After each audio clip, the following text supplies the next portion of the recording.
Hello friends, welcome to my channel. Hi friends, ఈరోజు మనం ఈ వీడియోలో టమాటా పచ్చడిని చాలా ఈజీగా సింపుల్గా ఎలా ప్రిపేర్ చేయాలో చూద్దాము. ఇది కొత్తగా చేస్తున్న వాళ్ళైనా సరే అండి చాలా ఈజీగా చేస్తారు.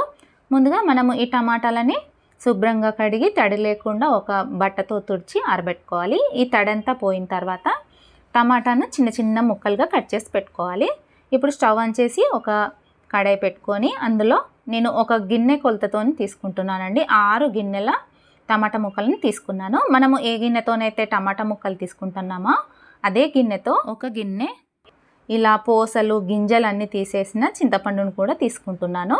తీసుకున్న తర్వాత ఇదంతా కూడా ఇందులో వేయాలి. వేసిన తర్వాత ఇందులోనే ఉప్పు, పసుపు, నూనె కూడా వేయచ్చండి. కాకపోతే ఏంటంటే నాకు ఇక్కడ చాలా నిండిపోయింది, ఇది వేరవట్లేదని కొంచెం కలుపుతున్నాను. ఇది కొంచెం మనకి మగ్గుతుంది కదా, ఇది లోపలికి వెళ్ళిన తర్వాత ఇందులో అరగిన్నె, ఈ గిన్నెతో సగం నూనె తీసుకున్నాను. ఈ నూనె కూడా ఇందులో వేసాను. వేసిన తర్వాత మూత పెట్టేసి కొంచెం మగ్గనిస్తున్నాను. ఇది కొంచెం మగ్గిన తర్వాత ఇందులోనే పసుపు, ఉప్పు కూడా వేస్తున్నాను. 1 టీ స్పూన్ అంత పసుపు, అలాగే సగం మనం ఏ గిన్నెతోనైతే టమాటా ముక్కలు తీసుకున్నామో అదే గిన్నెతో సగము ఈ దొడ్డు ఉప్పుని తీసుకున్నానండి. ఉప్పు దొడ్డు ఉంటుంది కదా, రాళ్ళ ఉప్పు అంటారు, అది తీసుకున్నాను. ఇది వేసిన తర్వాత మూత పెట్టేసి దీన్ని మంచిగా మగ్గనివ్వాలి. ఇది మీడియం ఫ్లేమ్లో పెట్టుకొని మధ్య మధ్యలో మనము చెంచాతోని కలుపుకుంటూ చూసుకోవాలండి. ఇప్పుడు ఇది ఇలా ఉడికింది కదా, ఇది ఉడికిన తర్వాత ఇంకా మూత పెట్టాల్సిన అవసరం లేదండి. మూత తీసేసి మనం కొంచెం సిమ్లో పెట్టేసుకొని మధ్య మధ్యలో కలుపుతూ ఉండాలి. ఇప్పుడైతే ఈ టమాటా మనకు ఇలా ఉడికితే సరిపోతుంది. తర్వాత దీన్ని స్టవ్ ఆఫ్ చేసేసుకోవాలి. స్టవ్ ఆఫ్ చేసి దీన్ని పక్కన పెట్టేసుకోవాలి. ఇంకో కడాయి తీసుకొని ఇందులో 1/2 టీ స్పూను మెంతులు తీసుకున్నాను. ఇవి కొంచెం ఎర్రగా వేగిన తర్వాత 1 టీ స్పూను ఆవాలు తీసుకున్నాను. ఈ ఆవాలు వేగాల్సిన అవసరం లేదండి, వేడికే మనకు సరిపోతుంది. దీన్ని ఇప్పుడు మిక్సీలో వేసి పొడి చేసి పక్కన పెట్టేసుకోవాలి. ఇప్పుడు దీన్నంతా పొడి చేసి పక్కన పెట్టేసుకున్న తర్వాత తాలింపు వేసుకోవాలండి. స్టవ్ ఆన్ చేసి ఒక కడాయి పెట్టేసుకొని 1.5 గిన్నె, ఇది ఇప్పుడు నేను టమాటా కోల్చిన గిన్నెతోనే 1.5 ఆయిల్ తీసుకున్నాను. ఈ ఆయిల్ వేడెక్కిన తర్వాత 2 టీ స్పూన్ల శనగపప్పు వేసుకోవాలండి.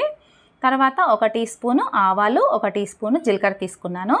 ఇవి వేగిన తర్వాత స్టవ్ ఆఫ్ చేసుకోవాలండి. చేసుకున్న తర్వాతనే మనము పొట్టు తీసిన వెల్లుల్లి రెబ్బలు వేసుకోవాలి. కొంచెం ఇంగువ వేసుకోవాలి. ఆ వేడికి మనకు వెల్లుల్లి అనేది ఇలా అవుతుందండి.